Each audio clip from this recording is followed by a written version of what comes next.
Good morning, friends. Today we'll see the topic reflection coefficient and standing wave ratio.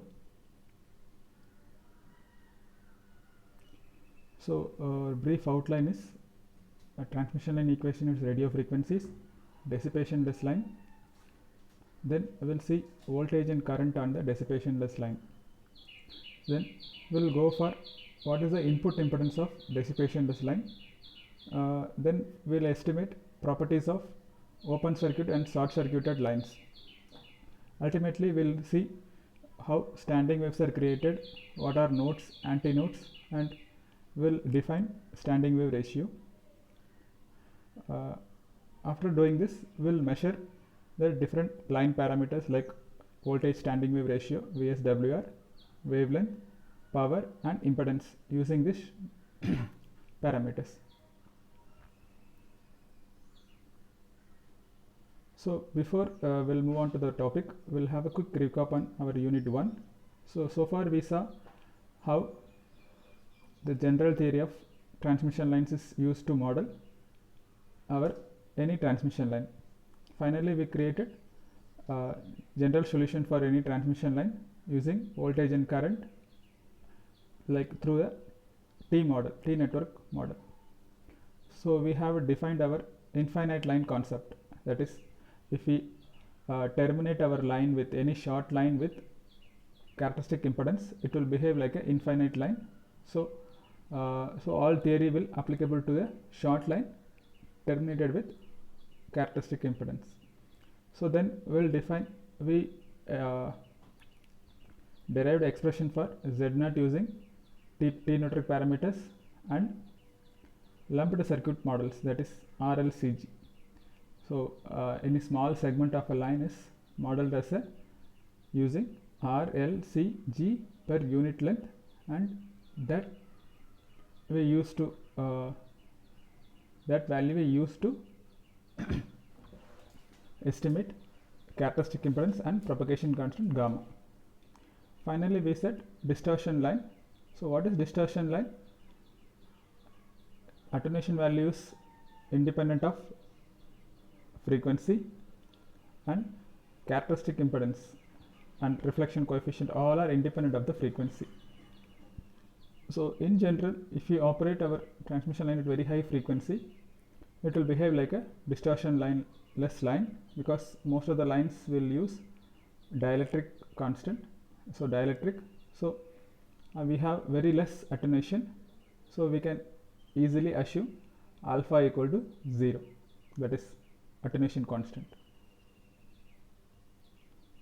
So this is our quick recap. So how we modeled, we take a small segment of length delta x, so small length of delta x, then we use model with parallel parameters, that is G and C, conductance and capacitance, then L and R in the series sum. A small change, input voltage is V, and output voltage V plus delta V. So input is V, output is V plus delta V. So small change in the parameters, G into delta x, C into delta x, L into delta x, R into delta x. Similarly, input current I and I plus delta I, output current. So using this circuit element, we created this equation, d square V by dz square is equal to gamma square V by d square I by dz square is equal to gamma square I. So if you solve this equations, we will get a general solution for line. So that is voltage and current at the any point of the line. So what is Z here? It is series sum R plus j omega L. Y is admittance part, that is in the parallel side, G plus j omega C. So gamma we defined as root of zy, that is alpha plus j beta. It's a complex number. Similarly, Z0 we estimated as R plus j omega L divided by G plus j omega L square root value.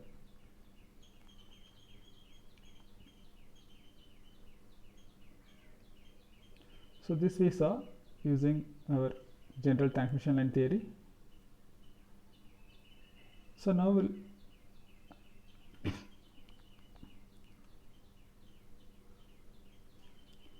move on to the next topic, that is how the lines are actually used. So any line, any segment of line, let's say L,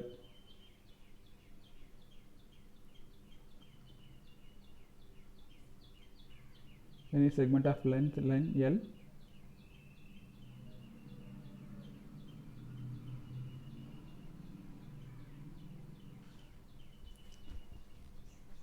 will give input through Vg, that is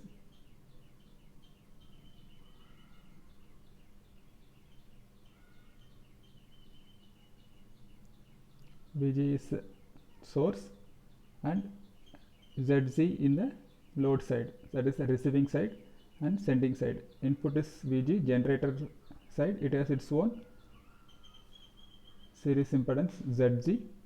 Finally our line is of length L, the small segment length L. It has characteristic impedance Z0. So using this model we'll write our general solution, transmission line solution. So what is V plus and I plus?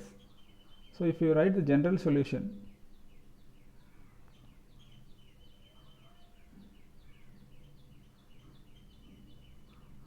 Vz is equal to V plus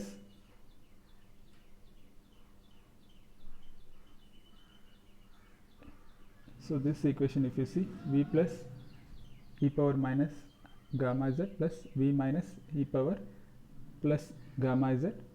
Similarly Iz, current at any point of the line z at point z is I plus e power minus gamma z plus I minus e power plus gamma z. What is this V plus and V minus? So generally in any transmission line we'll have sending end and receiving end. We won't call it as receiving or source or sink, we'll call it as sending end and receiving end. So from the sending end of point, what is the voltage incident on it? So that is called V plus, that is in the from positive x direction. So here z equal to 0 is here z is equal to L. This is the point.